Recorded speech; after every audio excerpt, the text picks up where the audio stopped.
جمہوریت مصر العربیہ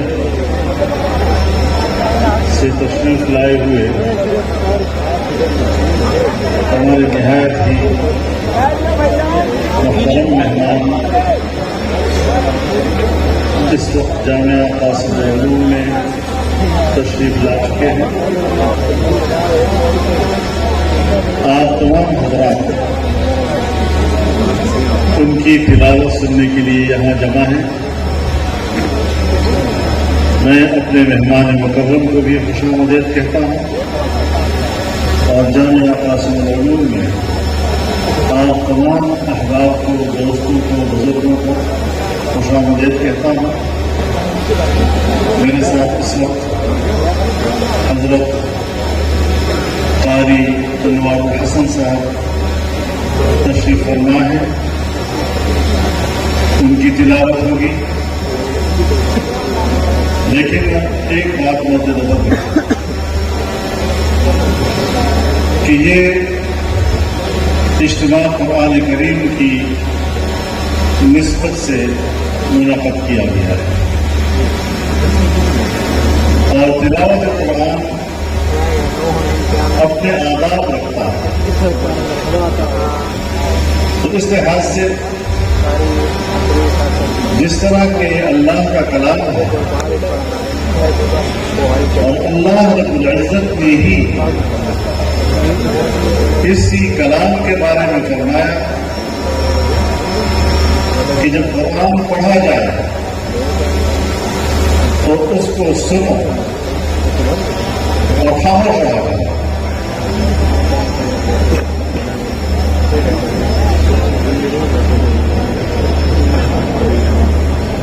اور ایک صفت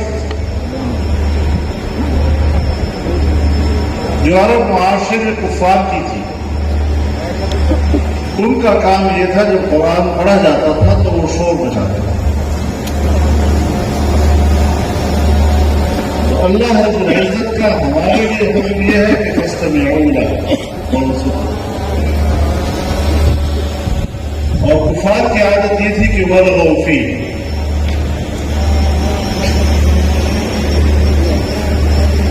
تو انتہائی ادب کے ساتھ قرآن کریم کی تلاوت کو سنیں. اگر آپ قاری صاحب کی تلاوت سے خوش ہو جاتے ہیں اور آپ سبحان اللہ یا اللہ اکبر سے ان کو اپنی خوشی کا اظہار کرتے ہیں تو وہ بھی جب وہ اپنی آیت مکمل تو کر لیں جس کو وہ پڑھ رہے ہوں تو اس وقت خاموش رہنا واجب ہے، مستحب نہیں ہے، واجب ہے. تو اس لحاظ سے میں آپ سے گزارش کروں گا کہ قرآن کریم کی تلاوت کو اس کے آداب کے ساتھ سننا، اس سے زندگی میں برکت آتی ہے.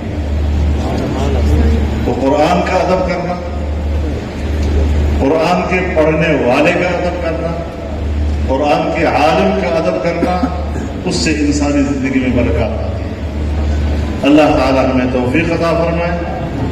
میں ایک بار پھر خوش آمدید کہتا ہوں قراء حضرات کو بھی اور اپنے مہمان مکرم کو بھی اور آپ تمام دوستوں کو جو قرآن کی محبت میں قرآن سننے کے لیے یہاں جمع ہوئے ہیں. اللہ تعالیٰ ہمارے اس اجتماع کو قبول فرمائے اور ہمارے گناہوں کی بخشش کا سبب اور ذریعہ بنائے. تو میں جناب قاری انوار الحسن صاحب کو بھی تلاوت کرنا چاہتا ہوں.